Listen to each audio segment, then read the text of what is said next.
Assalamualaikum warahmatullahi wabarakatuh. Halo semuanya, perkenalkan kami dari kelompok 10 kelas A21 Departemen Pendidikan Ekonomi Fakultas Ekonomi dan Bisnis Universitas Negeri Yogyakarta. Kami beranggotakan 5 orang. Yang pertama ada Falan Eka Febrian, kemudian yang kedua ada Dina Januarti, anggota yang ketiga ada Hardina Putri Soleha, kemudian ada Amelia Marjani, dan anggota yang terakhir yaitu ada Nur Endah Sulistiawati. Pemerintah membangun jalan Trans Papua sepanjang Pembangunan infrastruktur terus dikejar oleh pemerintah untuk pemerataan ekonomi dan terciptanya tujuan pembangunan nasional. Oleh personel ZENI TNI. Pemirsa, Mabes TNI mengerahkan 600 personel Satgas Pembangunan Jalan dan Jembatan menyampaikan pemerintah proyek dan jembatan akan kembali melanjutkan proses pembangunan usai mendapatkan kepastian pengamanan di jalur proyek. Tertuju kepada ambisi pemerintahan Jokowi JK untuk membangun proyek Trans Papua. Telah memberikan perhatian besar untuk pembangunan di Papua dan Papua. Jalan Trans Papua yang digencarkan pemerintahan Presiden Jokowi JK akhirnya bisa tembus ke Wamena. Pengaspalan ruas Jayapura Wamena yang menghubungkan 8 kabupaten ini ditargetkan rampung pada akhir tahun ini. Akses tempat-tempat indah di Bumi Cendawasih dan Kasuari. Pemerintah melalui Kementerian Pekerjaan Umum dan Perumahan Rakyat atau PUPR terus mengerjakan pembangunan jalan Trans Papua sepanjang 4.300 km. Menteri PUPR Basuki Hadimuljono mengungkapkan pembangunan jalan Trans Papua sudah terrealisasi 3.850 km. Sementara pembangunan jalur perbatasan dari sepanjang 1.098,2 km yang sudah tersambung itu sepanjang 884 km. Pemerintah menegaskan akan melanjutkan pembangunan Trans Papua ini sebagai bentuk komitmen pemerataan pembangunan yang menjadi salah satu fokus dalam Rencana Pembangunan Jangka Menengah Nasional atau RPJMN 2015 hingga 2019. Termasuk diantaranya pembangunan jalan Trans Papua, sehingga pemerintah menargetkan bisa menyelesaikan 3.500 km Trans Papua di tahun 2019. Hingga saat ini tinggal 945 km yang pengerjaannya belum selesai. Presiden Joko Widodo mengakui banyaknya kendala yang dihadapi dalam pembangunan infrastruktur di Papua. Di antaranya faktor geografis sehingga peralatan dan material harus diangkut menggunakan helikopter. Meski demikian, pemerintah menyatakan komitmennya untuk terus melanjutkan pembangunan. 3 tahun pemerintahan Presiden Joko Widodo dan Wakil Presiden Ma'ruf Amin telah melakukan 2 model pendekatan dalam upaya membangun Papua. Pertama adalah pendekatan infrastruktur dan kedua pendekatan sumber daya manusia. Dikatakan oleh Menteri Basuki, untuk mewujudkan infrastruktur yang andal sekaligus menjawab tantangan yang dihadapi di Provinsi Papua dan Papua Barat, Kementerian PUPR berkomitmen untuk melakukan 4 program. Program yang pertama yaitu pemerataan pembangunan untuk peningkatan kesejahteraan masyarakat. Kemudian program yang kedua yaitu dukungan afirmatif pada peningkatan sumber daya manusia atau SDM masyarakat Papua. Yang ketiga, pelaksanaan program padat karya tunai atau PKT. Yang keempat yaitu pemenuhan kebutuhan dan pelayanan dasar dengan dukungan infrastruktur PUPR.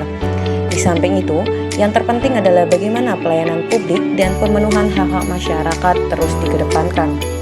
Kementerian PUPR berharap dengan komitmen yang berkesinambungan tersebut, pihaknya dapat turut memberikan solusi dan kontribusi nyata dalam menjawab tantangan dan memajukan masyarakat Papua. Kami akan betul-betul memperhatikan tata kelola dalam pelaksanaannya agar tepat mutu, tepat sasaran, dan tepat administrasi. Tutup Menteri Basuki. Presiden Republik Indonesia Bapak Joko Widodo menegaskan bahwa alasan dan tujuan pembangunan Trans Papua memang harus dibangun untuk mempersatukan Indonesia. Menurut Presiden Joko Widodo, Papua merupakan bagian dari wilayah NKRI, dan beliau juga menilai pertumbuhan ekonomi harus terus berjalan meski cepat atau lambat di seluruh wilayah NKRI, dan termasuk wilayah paling ujung timur Indonesia. Presiden Jokowi juga mengatakan dengan pembangunan jalan Trans Papua adalah wujud keadilan sosial yang dilakukan oleh pemerintah, yaitu dengan melakukan pembangunan infrastruktur di luar Jawa yaitu Provinsi Papua. Selain itu juga pembangunan infrastruktur di seluruh wilayah Indonesia harus dilakukan jika ingin bersaing dengan negara lain. Hal tersebut juga dijelaskan oleh Menteri PUPR Bapak Basuki Hadimuljono. Pemerintahan Presiden Joko Widodo fokus pada pembangunan infrastruktur di Papua karena 3 tujuan utama. Yang pertama, untuk menciptakan keadilan. Yang kedua, untuk mengurangi kesenjangan pendapatan dan kesenjangan antar wilayah. Dan ketiga, mengurangi tingginya harga di masing-masing wilayah.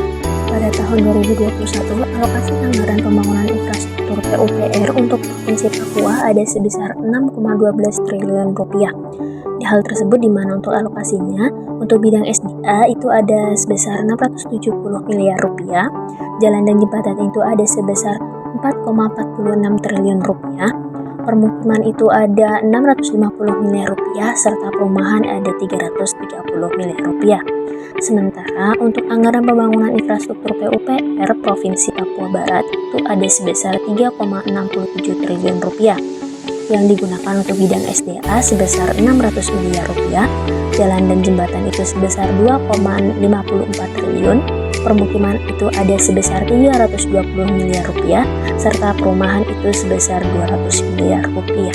Sementara itu, dengan adanya pembangunan infrastruktur jalan Trans Papua ini tentunya akan menimbulkan berbagai dampak baik positif maupun negatif yang dapat dirasakan oleh masyarakat terutama yang berada di sekitar pembangunan jalan tersebut.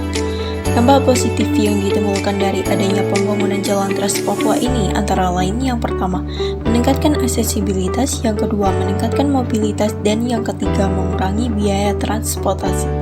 Sehingga dengan adanya pembangunan jalan Trans Papua ini diharapkan selain membuka keterisolasian wilayah, akan tetapi juga dapat mengangkat perekonomian lokal dan pada akhirnya meningkatkan taraf hidup kesejahteraan masyarakat di wilayah Papua.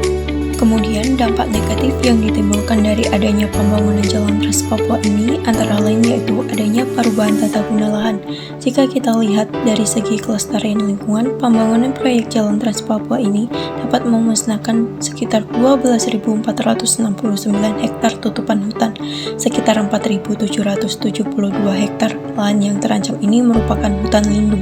Hal ini akan berdampak pada terancamnya keberadaan flora dan fauna yang dilindungi, seperti anggrek kasut ungu dan kanguru pohon baiso yang merupakan makhluk hidup endemik di beberapa area hutan di sekitar jalan Trans Papua. Dengan demikian, solusi yang dapat dilakukan adalah tetap menjaga keamanan wilayah dan selalu memastikan bahwa proyek ini tidak merusak ketentraman serta keasrian daerah Papua. Artinya, pembangunan jalan Trans Papua yang dilaksanakan ini adalah pembangunan jalan yang ramah terhadap lingkungan, serta dapat dibuatkannya peraturan daerah atau keputusan gubernur atau bupati atau wali kota terkait perlindungan serta pengakuan wilayah kelola adat dan masyarakat adat Papua. Pembangunan jalan Trans Papua dengan panjang mencapai 4.330 km akan terdiri dari 3 jalur, yaitu Wamena menuju Namuglu sepanjang 284,30 km, Mugi menuju Paro dengan panjang 28 km, dan Kenyam menuju Paro 32 km. Jalan Trans Papua menjadi gambaran komitmen pemerintah terhadap pembangunan infrastruktur, dan juga sebagai perwujudan pemerataan pembangunan infrastruktur yang berkeadilan sosial, sekaligus sebagai kemajuan dan representasi rakyat Papua Barat dan Papua. Dalam pembangunan jalan Trans Papua ini dibantu oleh TNI AD. TNI melakukan survei di daerah sekitar pembangunan jalan Trans Papua untuk mengetahui medan-medannya. Kemudian, setelah dilakukan survei oleh TNI AD bersama Kementerian PUPR bekerja sama dalam membuat desain konstruksi pembangunan jalan Trans Papua.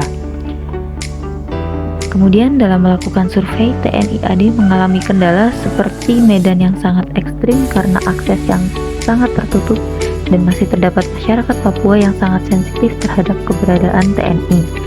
Maka langkah yang dilakukan TNI AD adalah dengan melakukan pendekatan terhadap rakyat Papua. TNI AD meyakinkan masyarakat Papua bahwa kedatangan mereka hanya akan melakukan pembangunan jalan yang nantinya akan berdampak baik bagi anak cucu mereka dan juga akan mempermudah akses jalan mereka. Dengan adanya pembangunan jalan Trans Papua ini, maka akses daerah terisolir akan terbuka. Sebelum adanya jalan Trans Papua ini, masyarakat Papua masih sangat terisolir. Maka setelah dilakukan pembangunan, sedikit demi sedikit masyarakat Papua akan lebih terbuka lagi, baik itu dari segi aksesnya maupun dari segi pandangan masyarakatnya sendiri. Kemudian dengan adanya jalan Trans Papua ini akan mempersingkat waktu dan jarak tempuh, sebelum adanya Jalan Trans Papua, akses jalan yang ditempuh oleh masyarakat Papua memerlukan waktu berhari-hari untuk mencapai daerah lain. Misalnya saja, akses yang ditempuh masyarakat Papua menuju kota. Apabila masyarakat Papua akan menjual hasil rempahnya ke kota, memerlukan waktu hingga 4 hari. Namun, dengan adanya Jalan Trans Papua ini, waktu dan jarak tempuh yang dilalui oleh masyarakat Papua menjadi lebih singkat. Pemerintah Provinsi Papua dapat menjadikan kebijakan ini sebagai sarana yang dapat digunakan pemerintah daerah maupun pemerintah pusat untuk mengontrol dan mengembangkan infrastrukturnya sebagai tolak ukur yang dapat digunakan pemerintah daerah untuk menyusun APBD. Saran untuk masyarakat Papua agar memiliki semangat dan kesadaran yang lebih lagi dalam melindungi dan memanfaatkan fasilitas daerah. Sekalipun kita kaya akan sumber daya alam, namun apabila kita tidak mempunyai pengetahuan yang baik untuk mengelolanya, maka kita tidak akan mampu untuk memanfaatkannya. Pengelolaan bukan hanya mempunyai arti dalam mengambil atau mengolah sumber daya alam yang ada, namun juga bagaimana cara untuk melestarikan dan menjaga alam Papua kita agar tetap lestari dan dapat dimanfaatkan juga oleh generasi penerus kita. Nah, itu tadi video dari kelompok kami. Terima kasih sudah menonton, semoga bermanfaat. Wassalamualaikum warahmatullahi wabarakatuh.